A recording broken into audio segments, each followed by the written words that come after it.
Welcome to Pod Save America. I'm John Lovett. For this week's Sunday show, I'm sitting down with author Michael Lewis. Michael's most recent book, Who is Government?, showcases the thankless, unglamorous work of doctors and engineers and civil servants inside the government at a time when the government is under attack.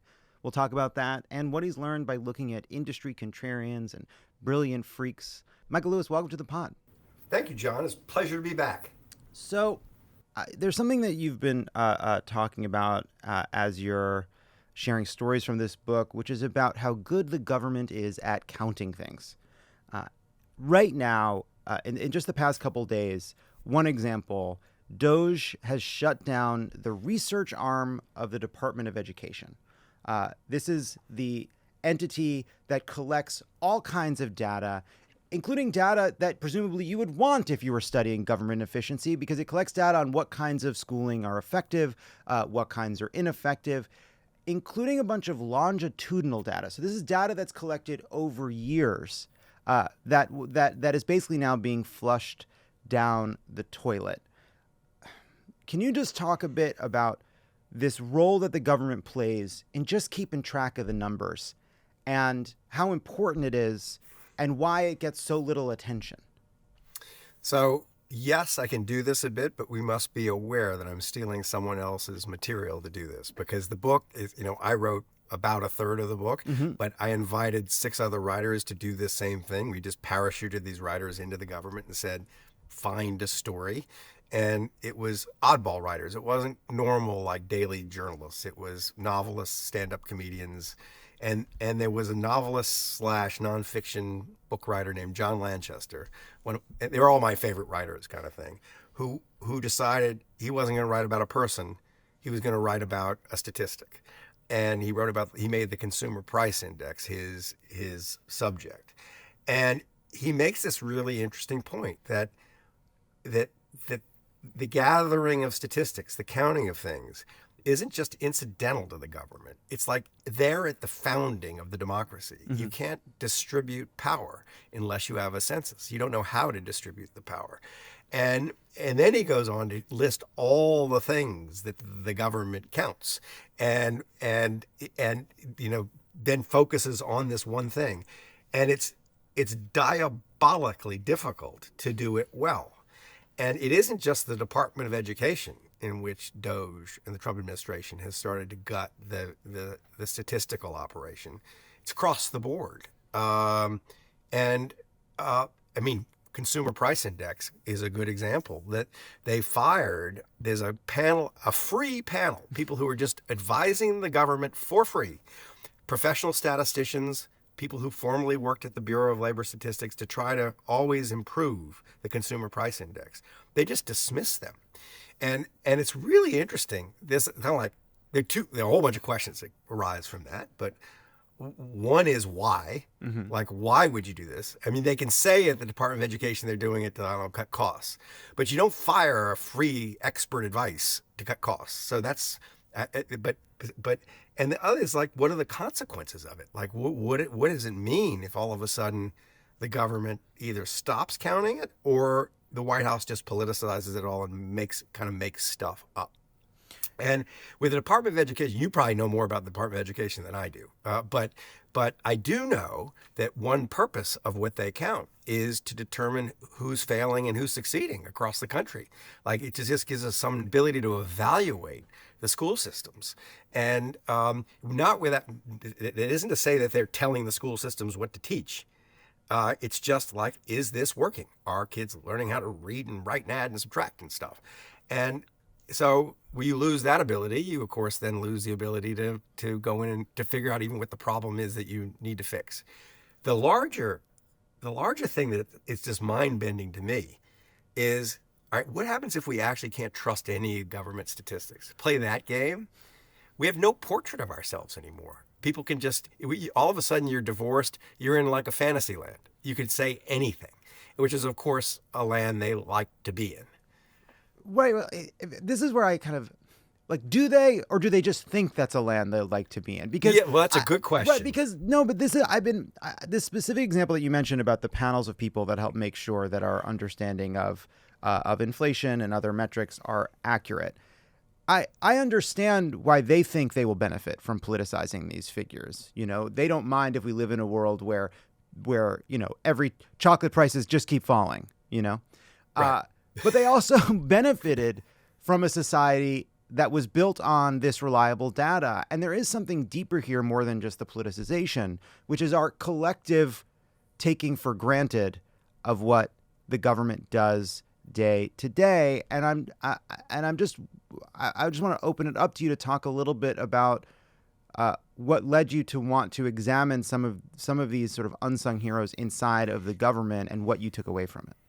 Can I have 5 minutes? You Because can. it's going to take me 5 minutes. Great. It's going to sound like I'm droning on, and I don't want a monologue. We just need enough to get to the next mattress set. All right. It starts because I got interested way back in the first Trump administration, right in the beginning when he fired the transition team. And so there are 500 and some people who are supposed to go in and receive from the Obama administration the briefings across the government.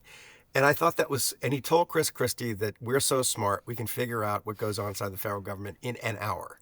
And I thought that was just like a great comic premise. I was going to go in, wander around the obscure parts of the government, get the briefings, and the reader would have this weird experience of knowing they knew more about the government than the administration. And so it started that way. So that's what gets me into the government. And then what happens is over a year, I'm just shocked by the quality of the characters I'm meeting, these permanent civil servants. I mean, over and over, story after story that I'm not actually even using for what I'm writing. But it's like you go into the National Weather Service, like the extreme weather forecasting unit down in Oklahoma. It's in Norman, Oklahoma. And it's filled with these smart young people, all of whom were traumatized in youth, but like a tornado taking their house away. Mm-hmm. And that they got into it because, like, I don't want bad things to happen to other people. So people who had kind of something deep driving them that wanted to led them to want to serve the country, build an expertise, and had nothing to do with like self-promotion or making money. They walked away from the fame and the fortune that every other American wants. So I just thought, I started getting interested in the characters. And then I found this character at the end of the fifth risk. I just picked him basically out of a hat. I picked him off a list. It was a list of thousands of civil servants who had been furloughed during the government shutdown in 2019, early 19, and who had been told they were inessential and sent home without pay, but who had also been nominated, not necessarily won, but nominated for some civil service award. But it was thousands of names. And I thought, what am I going to do with this? I'll just take the first name on the list. It was alphabetized. His name was Arthur A. Allen. And Arthur A. Allen turned out to be the lone oceanographer in the Coast Guard Search and Rescue Division. And I went and visited him, spent a few days with him. And what he had done, he created a science of how objects drift at sea. This is important because if you know when a person fell off a boat and you're looking 3 hours later, you need to know how they drift to predict where even to look. And he had done this in response to watching people die because nobody knew how to do this in the world. His work, it was so dramatic that when he spent years and years and years doing this, but when he built mathematical, basically algorithms for like 300 different kinds of objects, person in a life raft, person in a life preserver, etc.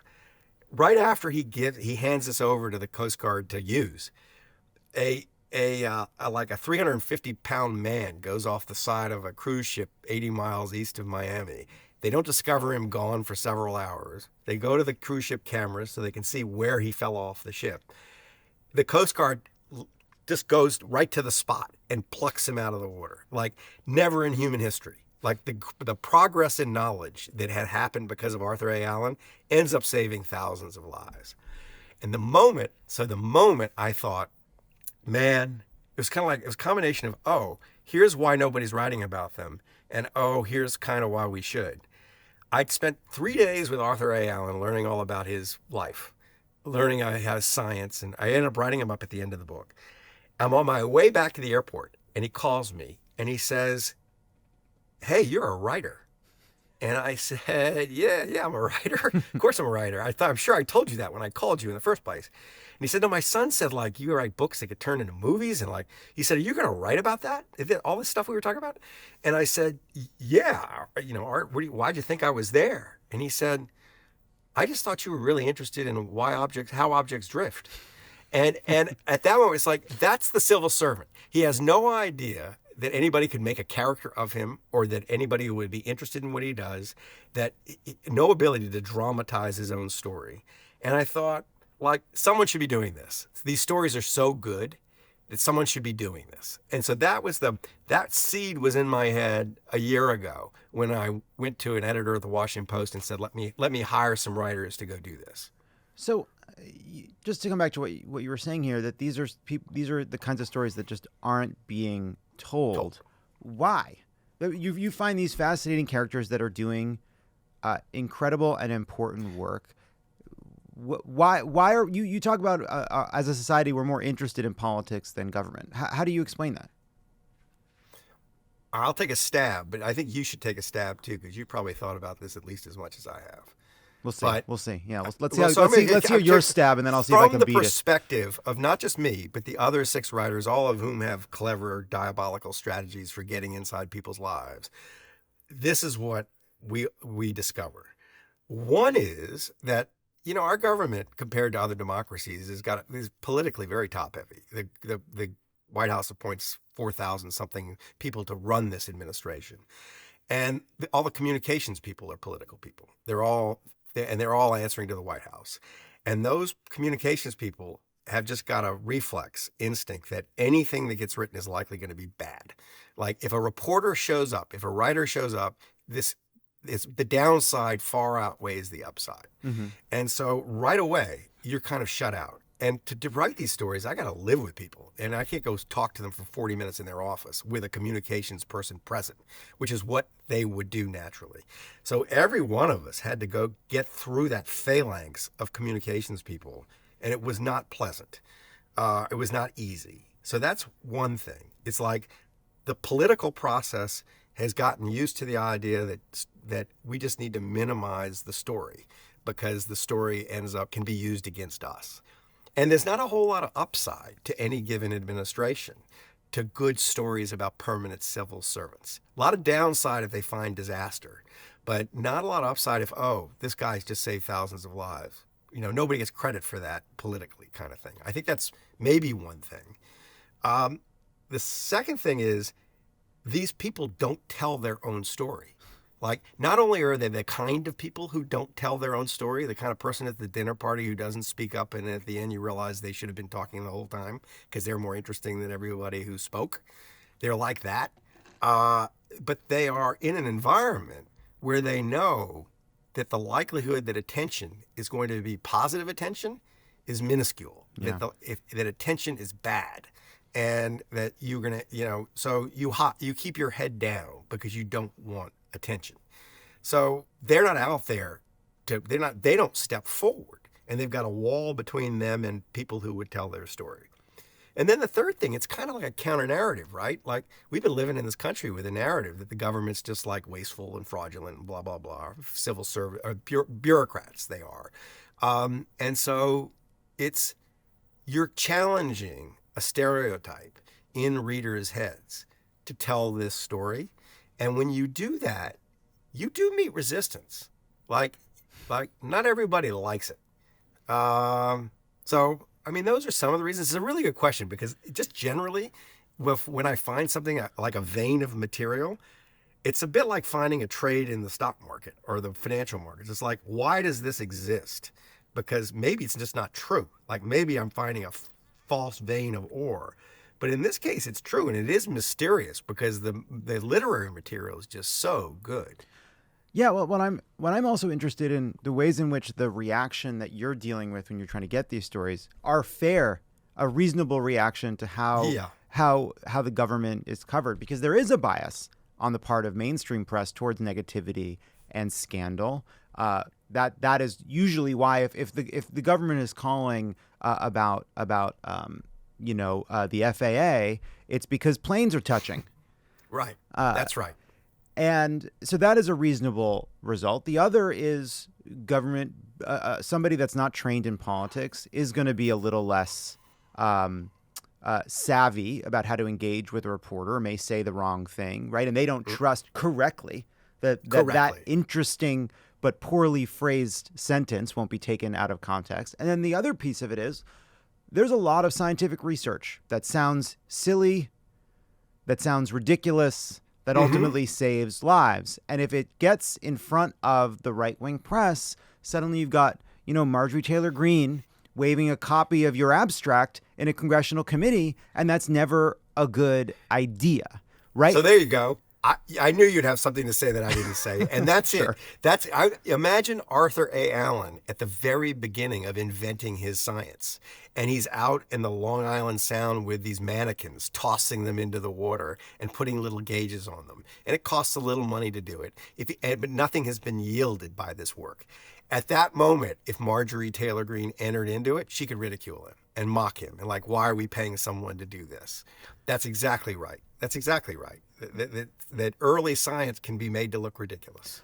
And then the question, right, is sort of why is that good politics? And I do want to, we like to take a moment to blame Democrats here when we can.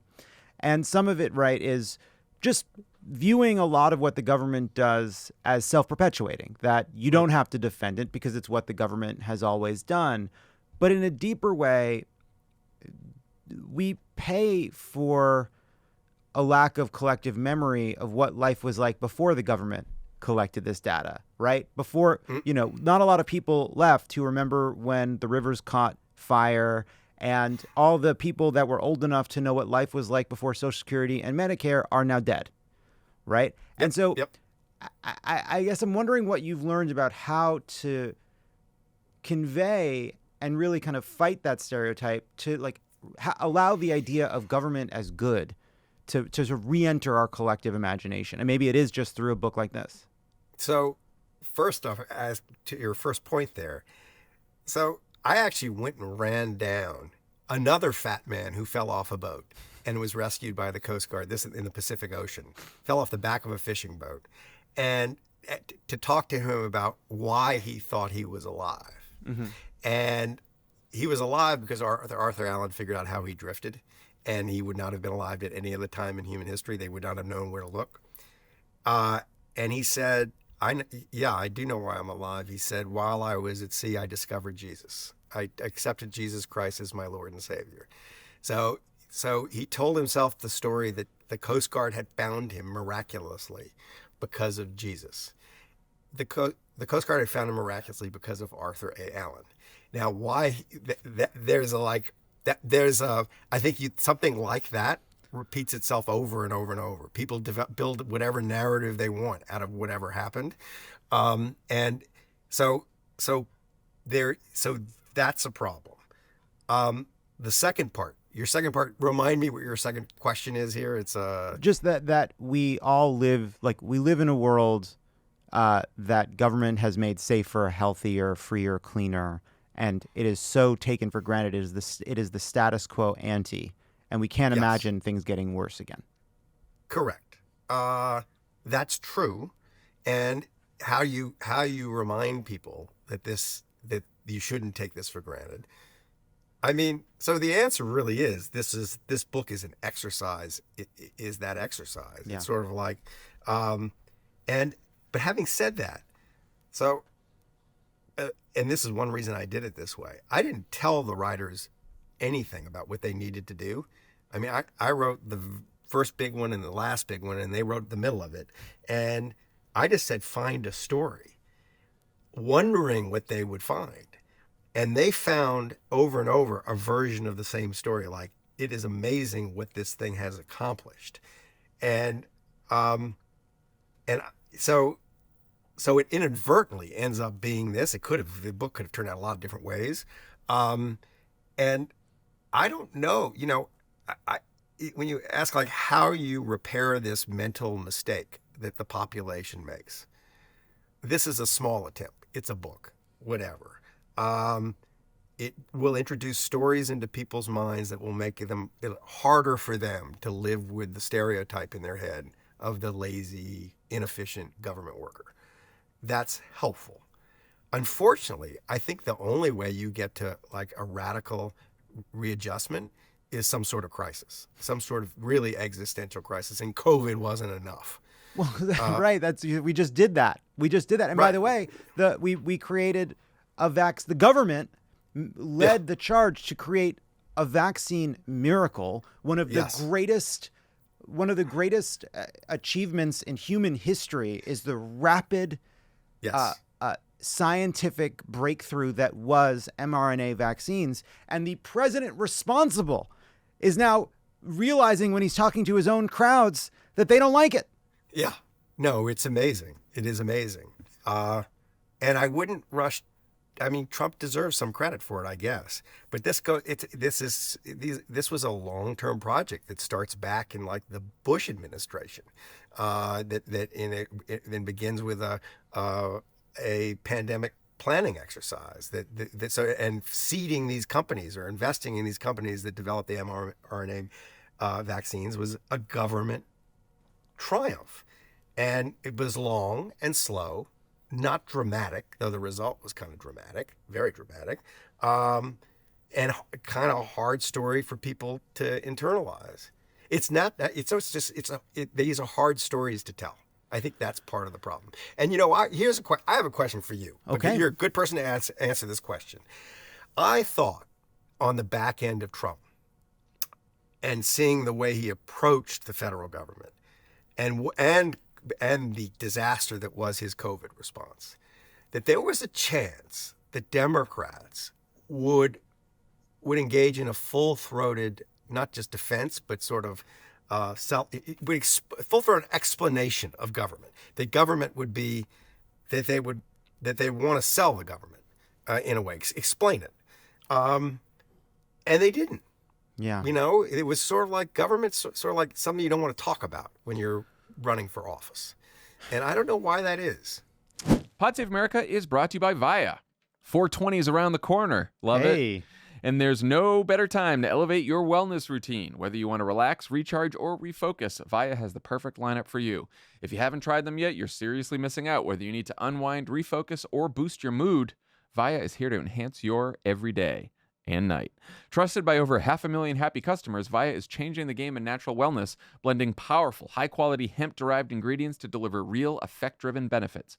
Whether you're looking to sleep better, have better libido, improve focus, recover, or simply relax, Via has a tailored solution just for you. With products ranging from 0 to high cannabinoid levels, Via lets you fully customize your experience to fit your needs. Whether you're looking to support your daily wellness routine, enhance focus and clarity, or unwind with deep relaxation, Via has you covered. From their award-winning effect-forward gummies to calming drops, every Via product is thoroughly crafted, made with organic, lab-tested hemp, sourced from trusted, independent, American-owned farms. And the best part, Via legally ships across the USA, discreet, direct to your door, no medical card required, and backed by a worry-free guarantee. Not sure where to start? Take Via's Product Finder quiz to get personalized recommendations tailored to your needs. It can take you less than 60 seconds to complete.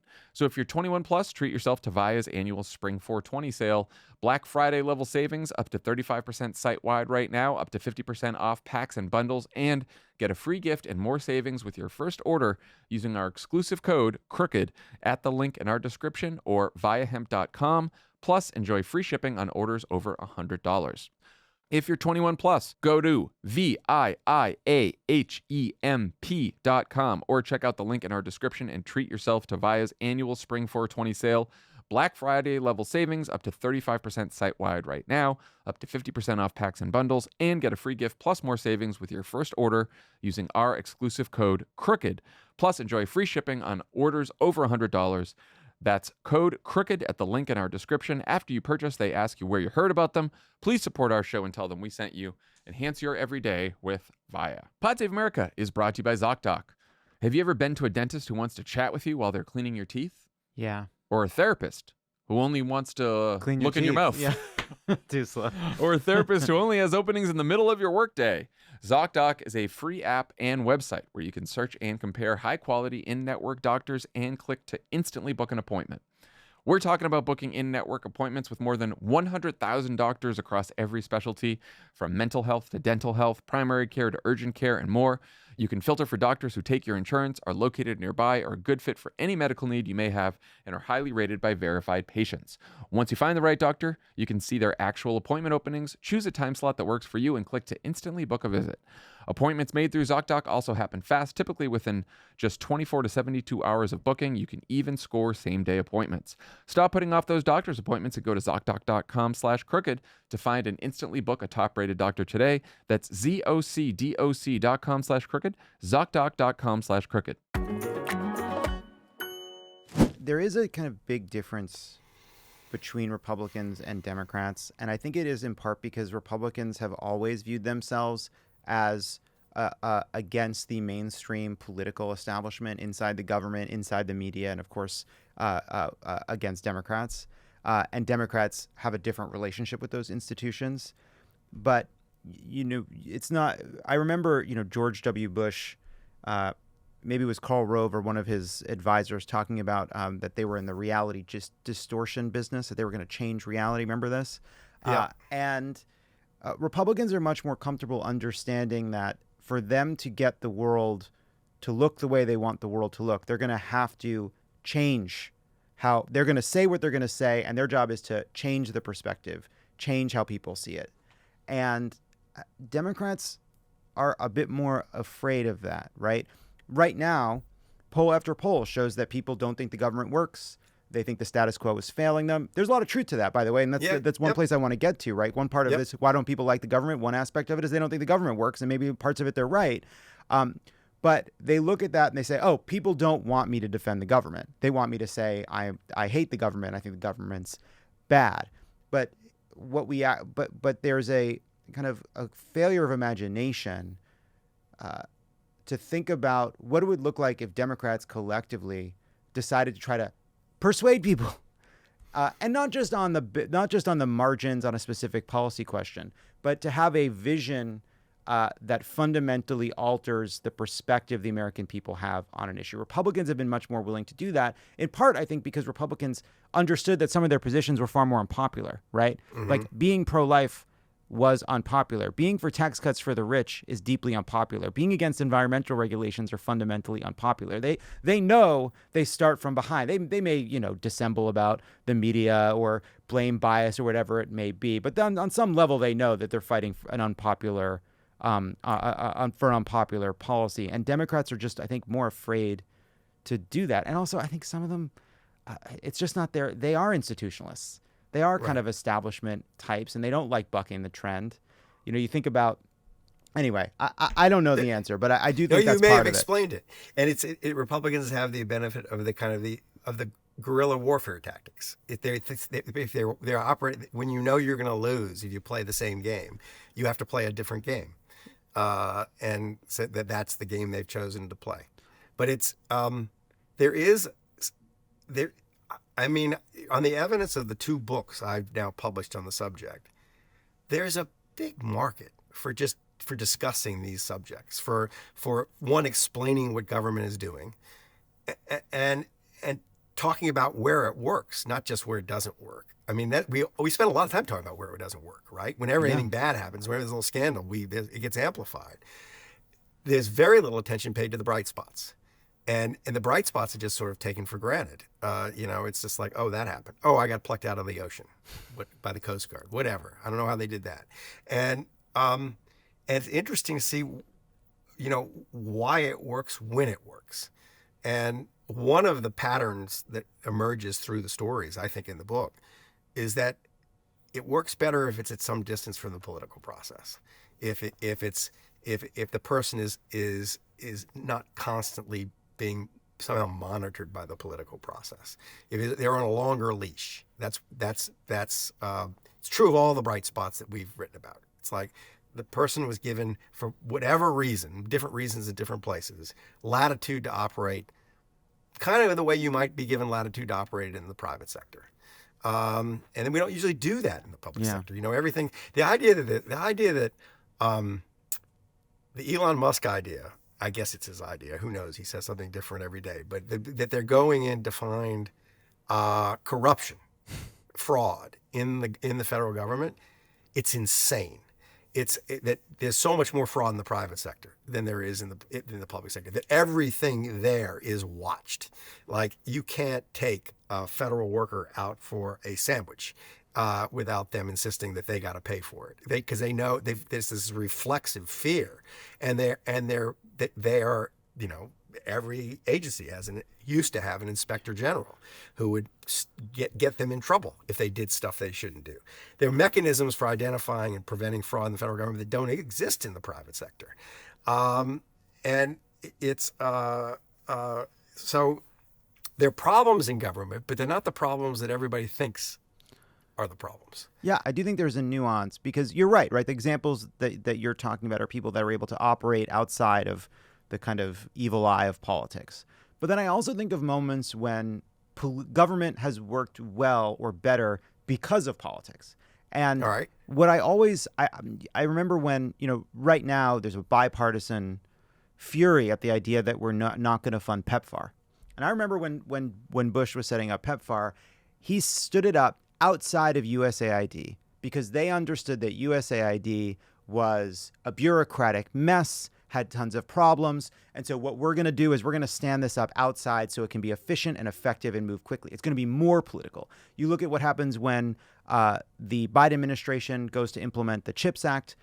They look for a bunch of exemptions to a bunch of government rules so that it could be run quickly and move quickly, right? Sometimes political passion and attention can help and make things happen. And I think that comes back to the kind of a problem from both directions, which is you catalog this is in The Premonition, this is in The Fifth Risk, and you and your fellow writers in this book, these sort of heroes inside of a machine. But there is often a machine, right? Mm-hmm. There is often a slow-moving, kind of feckless bureaucracy that they're trying to fight against. And I'm just wondering if you have any reflections on not the heroes, but the water they're swimming against. The Centers for Disease Control is a really interesting case study. I mean, this is The Premonition, and it wasn't. I didn't have any. It's like just generally the way I operate is I don't come in with a big theory and try to prove it. That I'm just kind of watching and the story emerges. Yeah, people hate that about you, by the way. They really do. No, it really It really irks a lot of reviewers. I know. Sometimes it does. It's funny. It's but I learned long ago that like editors sitting around a table deciding what the story was always yielded really boring journalism and false kind of like go get this story. That's not, and you don't know what the story is until you're out there talking to people and watching. This was true of The Premonition, and but I was kind of shocked to learn that the Centers for Disease Control had suffered over several decades a decline in prestige, a decline in internal morale, a decline in a sense of its own ability to do anything except sort of observe and study disease, not control it. And that you could trace it back, according to people inside it, the old timers, to a decision made by the Reagan administration to turn the head of the centers, for the director, into a politically appointed position, as opposed to a career civil servant who endured through administrations, and that this had the effect from the very top down, keeping one eye on the White House and the political process, and that when they made decisions, and this was a very bad influence when you were trying to control disease. This does not mean this is a universal truth that having political influence in a problem is a bad idea, but I think there's some problems that are best dealt with the politicians at arm's length. Controlling the money supply would be a very good example of that. Yeah. You know, sort of like we put the Fed on it's a political institution. At some point, the political process touches it, but it doesn't micromanage it. And so that one observation is that when there are problems that they're very clear, a set of problems that are best dealt with by a permanent staff that has it's not completely detached from the political process, but it's on a longer leash, kind of thing. But maybe there are other problems that would be better dealt with on a shorter leash. I mean, I think all problems are not the same problems. The bigger thing is that, like, the government is dealing with all the problems the private sector can. It's like when the private sector has no interest in a problem because there's no money to be made, but the problem needs to be addressed, it winds up in the government. It's a bit like President Obama told me when I went and wrote about President Obama. He said, this job is a decision-making job, and all the decisions that get to my desk are horrible decisions because any easy decision got made way below me. Right. And the government's a bit like that. It's like all the problems that are really hard problems that the private sector can't make a fortune off of end up in the government. So no wonder it's tough, right? Already you're dealing with a set of problems that are very tough problems, and that they're hard to find the financial incentive to deal with them. So it's a thorny and difficult subject, and I'm coming at it not as a intellectual or a theorist. I'm coming at it as a writer and an observer, but the one big observation of Who is Government, of the book, is there's so much to learn from the things that work. Yeah. And all we do is look at the things that don't.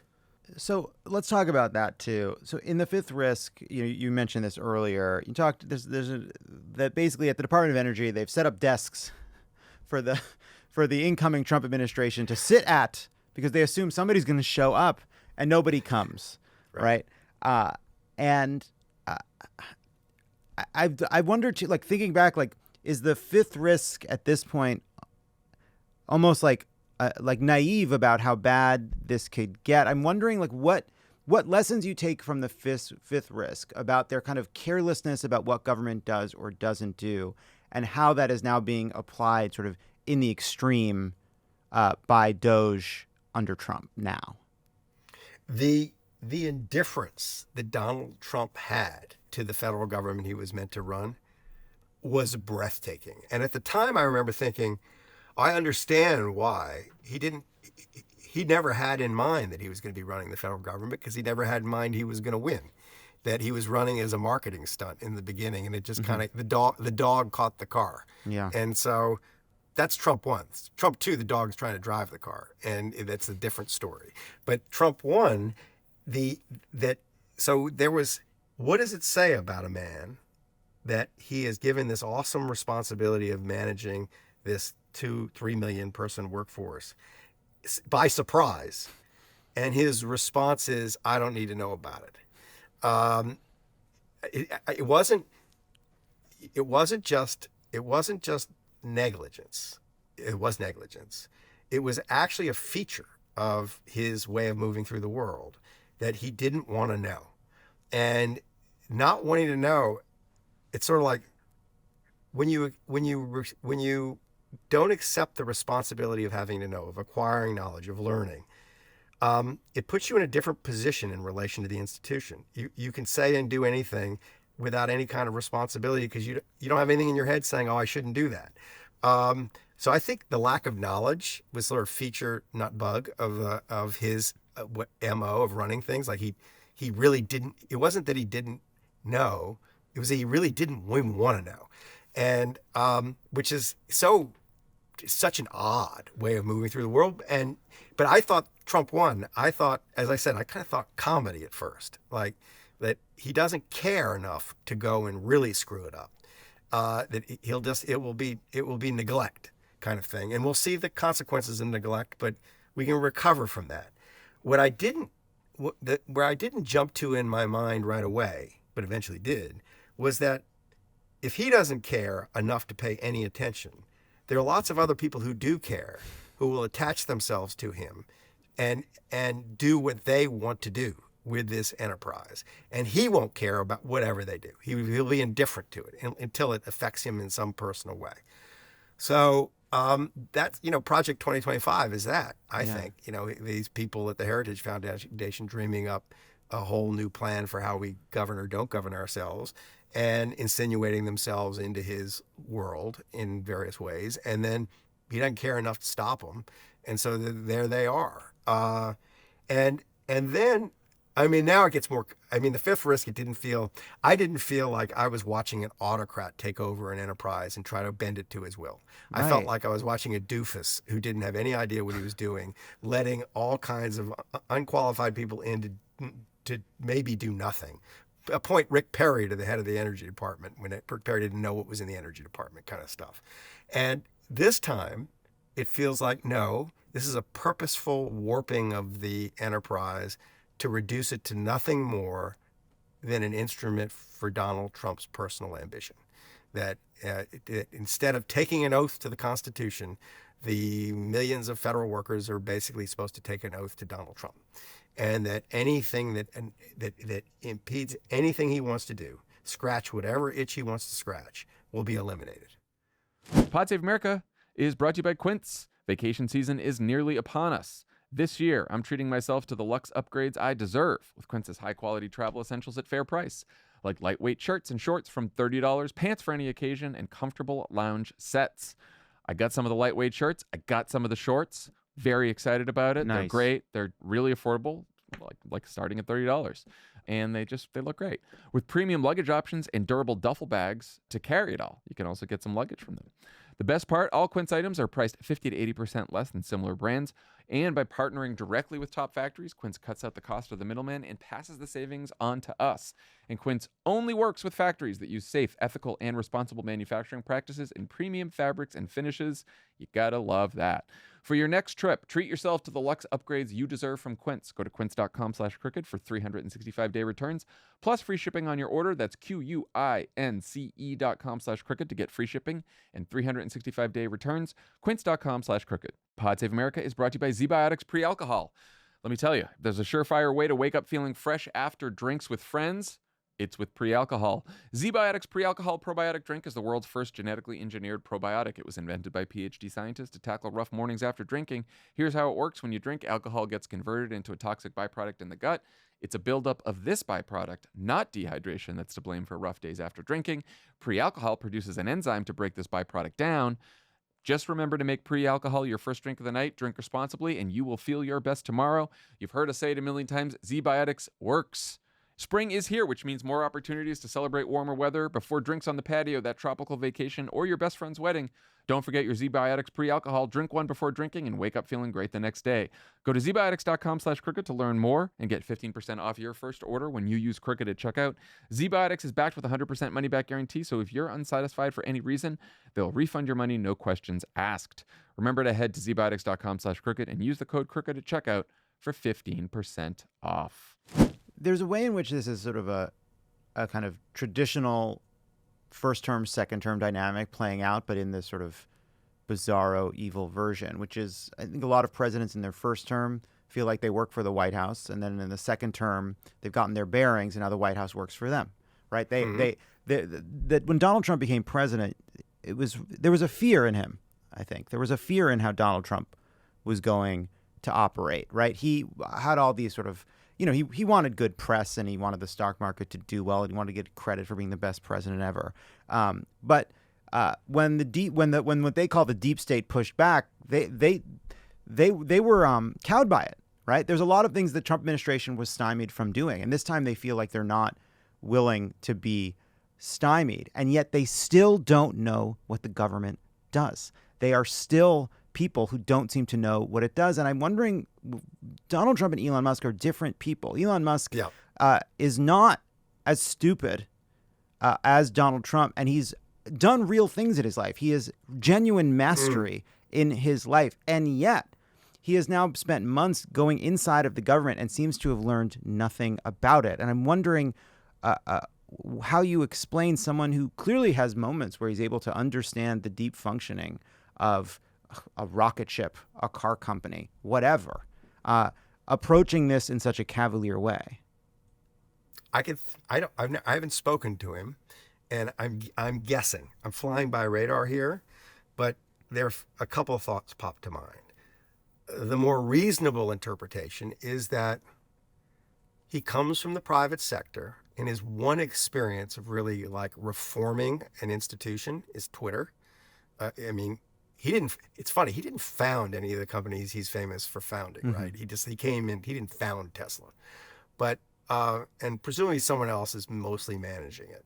But he, in a great public way, took over Twitter and clearly thought that if he wanted to reduce headcount, and the way you do it is this dramatic way. You just basically fire everybody and hire back who you need, and which may or may not work in the private sector. It certainly doesn't seem to have worked for Twitter. It's hard to know, but before he just sold it to himself at it looks like an inflated price to me.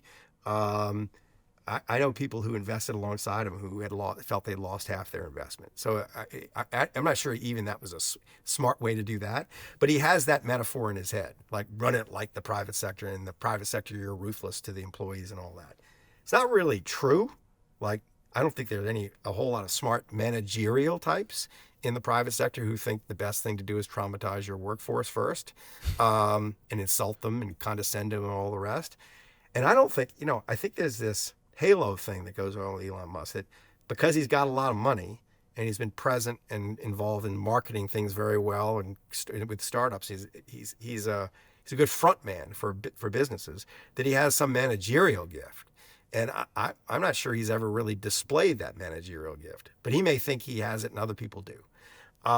So the polite explanation is this is his model for how you do it in the private sector, and that's better than the public sector, and he's just going to impose this. So maybe that's one explanation.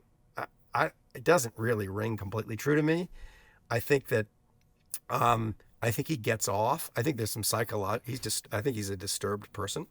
And like mentally not stable, and he's clearly kind of addicted to controversy and to back and forth on little duels on Twitter and all the rest.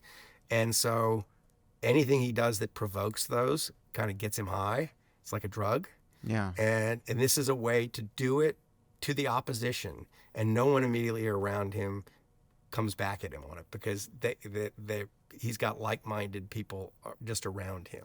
And so the actual controversy is what he's after. And that may be part of it. But Donald Trump's letting him do it. The other part of it is, like Trump, he may be seeking to eliminate anything that gets in the way of his personal ambition. And one thing that gets in the way is regulators. They essentially seem to be gutting regulation everywhere they turn.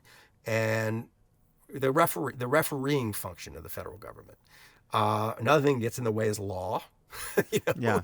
And so it's congruent. What he's doing is congruent with his own narrow interests, or seems to be, but isn't fully explained by it. I think that to some extent you can explain it, that you're dealing with someone he's kind of unhinged, and he's got a screw loose, and so he's doing things just because he can do them, and when you get upset, it makes him happy. Yeah. Literally, when you all get upset, he thinks that works. That shows it's working. He's owning you. Well, the reason I ask about it is I don't know if you would agree, but to me there is some kind of a through line here. You look at people who, for various differing motivations, some good, some not, look at a consensus in an industry, inside an institution, and decide that they see a better way to do it. And they're willing to take a risk, whether it's risking their professional lives or risking financial success, in order to pursue something that a lot of people are telling them is either dumb or wrong or going to hurt them in some way. And I'm wondering if you look, I'm not high frequency traders with like a Pepsi Rolex are not the same as Charity Dean. These are not the same kinds of people. Right.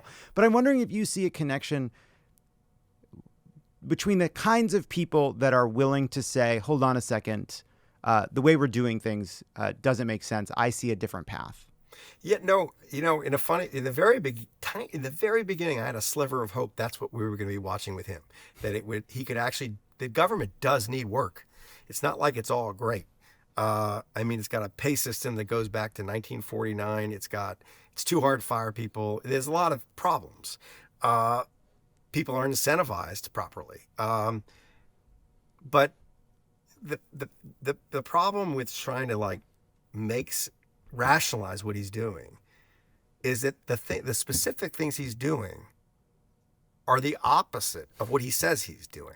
So let's just take them. In the beginning, he said he was going to cut $2 trillion out of the deficit, and he was going to eliminate waste, fraud, and abuse. That was the mission, and he focused entirely on the civil service, which is, like 86% of the budget is, this, it's either military, interest payments on the debt, or entitlements. So that's off the table in the very beginning. And so he's looking at 14% of the budget, and of that, a fraction is the pay of these people he's trying to get rid of. So he's not going to get to his eliminate the deficit this way. That doesn't make any sense to go at it this way. And then he starts by firing inspector generals. And that's the quickest way to identify the fraud and the abuse and even the waste. And so he's doing the opposite of what you would do. If you or I walked in there, we would go right to the inspector general and say, let's beef you up and let's go.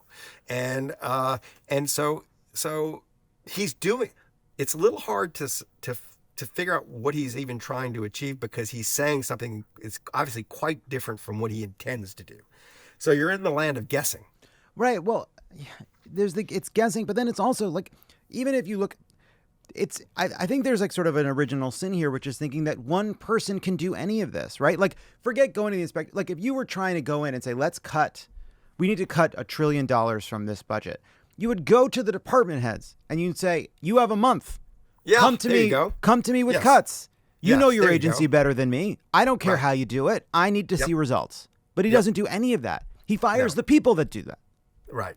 And he thinks he's smarter.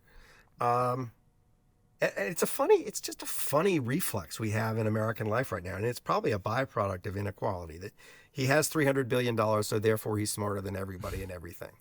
And as opposed to having some narrow skill set that, because he lives in this very indulgent society, has yielded him $300 billion. It doesn't mean he's best at managing the federal government. And he comes in knowing nothing. So no, it's not the way you would go, you or I would, or any sensible person would go about it. But because he is got this glow of a very rich person, it's just assumed he knows what he's doing. And I'm convinced he doesn't. But back to your original point was, like, I think you were saying, like, maybe we need something like this to jar this institution, because otherwise it's unmovable. And it isn't how you do it, but that idea might not be completely wrong. And the other idea, so the other hope I had for it was, one of the big problems with the federal government is it just has real trouble for reasons we've been discussing implicitly in attracting talented young people to work for it. Because, like, who would want to work for a place where they only slap you around when you do something bad, but don't celebrate you when you do something good, and it doesn't pay very well and all the rest? And I thought, like, he's bringing all these young people in, and they can code, and, like, this could yield something. But then again, one of the first things they do is fire all the probationary workers. Those are the ones don't have the civil service protections. And who are those people? They're the young people. They're the ones who've just joined. And they're the young people and the people who've been hired to handle some specific problem that is urgent now. So he's firing exactly the wrong people if you're trying to do that. So he's got, nobody thinks they're stupid. Nobody thinks they're crazy. He will, no doubt, if we sat down with him, would have a story to tell us that sounds more intelligent than what we're groping for here. But he hasn't told it. Like, whatever it is, it's behind closed doors. We haven't heard it. And it's not clear, right? It's not clear when he makes up stories about how the Democrats are using Social Security to bribe people to become voters. It's not clear whether he genuinely believes that, or if he believes that that's valuable, a valuable way to describe what would be ultimately seen as a deeply unpopular gutting of the federal government. I think the reason I was asking about that, though, is, putting Musk aside, you write about people that go inside of institutions and say, I'm going to do this a different way. And I look at the Republican Party, and if you would have gave me a list of 100 Republicans in 2007 and said, hey, 10 of these people are going to blow up their lives because they believe Donald Trump is a threat, and 90 of them are going to go along. I probably would have picked the wrong people, you know. But like you write about people that are inside. Wait, let me stop you on that. Yeah. Who would you have picked? I have no idea. But I don't think I would have expected like Bill Kristol to be applauding Bernie Sanders, right? And I would have been, I think, surprised by the number of politicians that acquiesced and the number of consultants who actually showed great courage, right? It's been a number of Republican right-wing political consultants that have refused to go along while all the kind of politicians have caved. I probably would not have picked Dick Cheney. Yep. I wouldn't have picked Liz Cheney. When Liz Cheney ran for the Senate in Wyoming, I thought she was disgusting because she was campaigning against what they called the Ground Zero Mosque, right? Like she was, to me, the Republican Party at its worst. And then here she is campaigning with Kamala Harris, which obviously worked pretty poorly. But you never know who's going to be brave. But so and who's going to be a coward. Right. Yeah. And I'm curious what but like you know, Charity Dean had Post-it notes, right, about how to be brave, right? And that's, you know, that's a shameful thing, right? It's shameful for a system to require bravery in order to do the right thing. That's a problem. But I'm wondering what you learned about why are some people brave in these moments, and what do we do to encourage that? I mean, that's a great question. It's not a question so I'm going to be answering this on the fly. Great. My first step in answering that question is, I think that people, first place, red badge of courage. You know, of course. This Danny Kahneman used to love, the psychologist who I wrote about in the Doing Project, used to love this story as an example of what he thought was true, that behavior is so context dependent. And the same soldier who runs away in one battle is incredibly brave in another. That it's not that the person is brave, the person is entirely brave or entirely cowardly, but that it's some combination of the person and the situation. And so you never know, because it's not just the person you're evaluating. You're evaluating a complicated thing.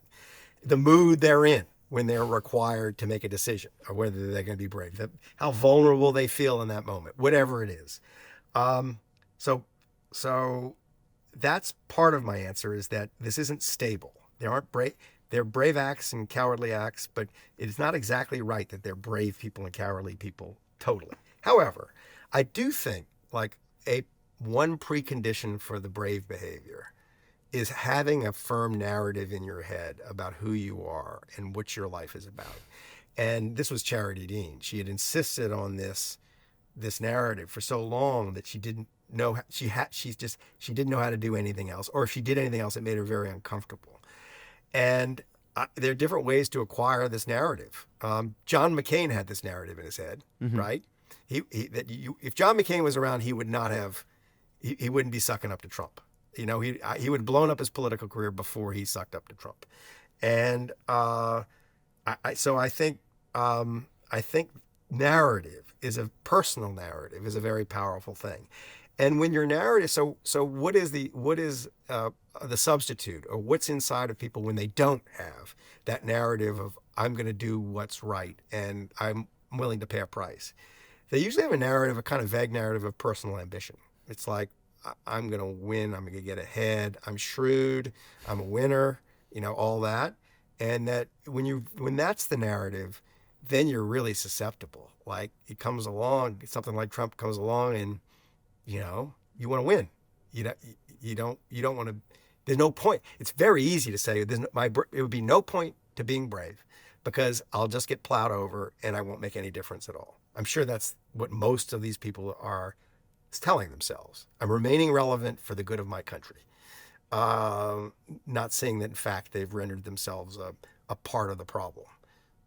Yeah, no, I think I think there's something deeper to what you're saying too, right? Because implicit in what you're saying is, I don't live in a society that rewards bravery anymore. You can't win by being brave, right? And that does seem to be part of what Trump is doing as well, right? When you fire the inspectors general, when you when you shut down the CDC's FOIA office, right? When you make accountability something you'll never have to face, right? when there's no price to doing the wrong thing, Yep. suddenly it becomes an advantage. And he wants everyone to think, people think and act like him. And one way you do that is making bravery a bad investment. Yes. And he's hostile to bravery, right? Remember how hostile he was to John McCain's personal bravery? He's hostile to that, and he's hostile to, I think this is a corollary, he's hostile to trust. That I found, and if you're going to kind of try to predict what Donald Trump's going to do next, look for where there is still trust and assume he's going to come for it.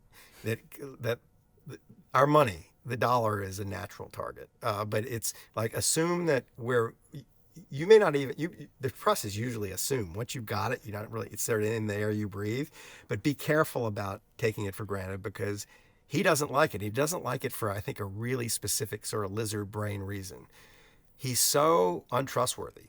I mean, it's not even an insult to say, right? It's just a fact. It's like you have to, like, he just lies all the time. He lies so much that when he says something is true, it feels like an accident.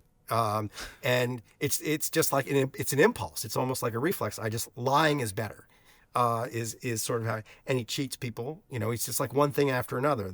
So if he's in an environment, if he's in a small environment where everybody it's trust based, and people can trust each other, that environment spits him out very quickly. He does not succeed. But if he's in an environment where nobody can trust anybody, he's really good in that environment. He's really good at taking advantage of his all his dishonesty. It works. It works better. He's better being dishonest than other people, and so I think that, like, one through line in our government is there's lots of trust that's sort of built into it. We just take for granted. We take for granted that someone's keeping our water clean, and that we can take the pills that our doctor prescribes and it's safe, and that we can eat the food and not get sick, and whatever it is. And that those things are in some way antagonistic to his purpose on earth. And so watch out, because he's coming for him. One aspect of trust in a society is journalism, and I was thinking about how much the ability to report on powerful figures has changed since you wrote, say, Liar's Poker, right? And I'm wondering if you feel that change, right? Like today there would be non-disclosure agreements. Today you'd be getting phone calls from lawyers. It's really changed. And do you feel that? You feel that when you're doing work? Let me just tell you a story. It's amazing how it changed. So I worked for the most powerful firm on Wall Street, Salomon Brothers. When I joined, they were making so much more money than everybody else on Wall Street. It looked like they were in a different business. It was a force. I left 3 years later. When I was walking out the door, I told my bosses I was going to write a book about Wall Street. And their response was, it didn't even occur to them they could stop me. And in addition, they weren't even worried about it. That they were like, they were worried about me. Like, you're leaving all this money behind. Is something wrong with you? Like, don't blow up your career. Was their attitude. It was sweet in a way. The book comes out. There's a brief attempt to sort of at a counter narrative from a weak Salomon Brothers PR firm kind of thing, but not much. And that's it. The book just had its life. If I were coming out of the equivalent institution now, and the equivalent institution would be, let's say, Jane Street or Citadel, it would be a high-frequency trading firm. I would have signed non-disclosure agreements going in. They'd be lawyered up from the moment I walked out if I was going to do anything like this. I mean, well, look what happened to the woman who just wrote the Facebook book. Yeah. Right? And I mean, she couldn't get on TV all of a sudden because she had signed agreements that said she wouldn't disparage Mark Zuckerberg or Facebook. But and there'd be the big thing is the fear of lawsuits that the publisher or that whatever media enterprise I was dealing with would have deterred them from publication. And would it have stopped publication of Liar's Poker? I don't know. Maybe. I don't know. I doubt it. But it would have been harder. And what happens is, it's the equivalent of, what is that Timothy Snyder line about the guy who wrote on tyranny, anticipatory obedience? Mm-hmm. Mm-hmm. You're seeing a lot of it now. You're seeing a lot of people sort of, Jeff Bezos, it sort of reconfigure their lives and the way they go through the world so as not to run afoul of Donald Trump. There's a kind of anticipatory obedience that goes on in the head of a writer or a journalist when they know that it is going to be a huge pain in the ass and a great risk to me to write about Ken Griffin, head of Citadel. Right. I'll hear from the lawyers right away. I don't want to do it. And why is this? Why is this changed? It's changed because we all of a sudden have not millionaires among us, but billionaires who use the law as a weapon. And it makes it really hard for the truth about people like Elon Musk to come out. Elon Musk might not be the best example, but it's just that. So it is a harder environment to do this sort of to get transparency about the most powerful people in the society. Last question, and I have no knowledge, but I was thinking about this before the interview. And if I were a betting man, and I am, I'd bet you're interested in artificial intelligence. I just have that would be what I would bet you're interested in. And I'm wondering if that's true, and I'm wondering if you have questions about the way artificial intelligence companies are kind of recklessly putting this technology into the world while behind the scenes lamenting that it may lead to the destruction of humanity, and whether it's Flash Boys or Going Infinite, leads you to wonder about what these companies are doing. So when I think about taking on subjects, one of the things I ask is, what can I add? Like, it's highly unlikely that I'm going to add anything to high-level discussions about artificial intelligence. I can't code a computer. Mm-hmm. I don't know what's going on in there. I do know that it's pretty clear that the people who are the leaders of the movement, they don't know either. that nobody seems to know anything. It feels like what people used to say about Hollywood, that they say lots of stuff about where this is headed. A lot of what they say is connected to their financial interest. And so it's very hard to know what to think. And so my response to it, my literary response to it, I have one. I have all kinds of other responses. It bothers me some that they're stealing my books to train their models and that kind of thing. But I've enjoyed my interactions with Sam Altman. I think he's an really interesting person. And I had a dinner with him, that's like now 2 years ago. And I thought, there is a great book to do if you want to do it. I said this to him, that all kinds of people want to write his biography, and he was asking me about who might do it. And I said, don't let anybody do it. When you are comfortable with your machine, with Chat, GPT, whatever, writing your biography, let me supervise it. Let it write your biography, and let me write the biography of it while it's writing your biography. So I can watch, because this is what interests me. I want to understand how it thinks and how it's different from how I think. And because I don't think it'll ever be the same. I think it's powerful. It can replicate functions that humans do, and it will replace jobs and all the rest. But I don't think it's going to replace human thought. And so it's like, what's the gap there? And like between what I'm doing when I'm telling a story and understanding the world around me and what it's doing. And he was interested, but he did say it's not good enough to do it yet. So when it's good enough, let's revisit. And I'm hoping he just kind of picks up the phone at some point, calls and says, let's do this, because I think it could be really useful to have someone who doesn't think like it, coming at it, trying to analyze what it's doing when it's trying to do what I do when I think. Fascinating. The book is Who is Government? There's a lot we need to do to figure out how to kind of repair trust, especially in institutions and people. I think one good place to start is throw in jail anyone who asks Michael Lewis who should write my biography. I think that's a good starting place. Michael Lewis, thank you so much for your time. It's been great to talk to you. John, totally enjoyed it.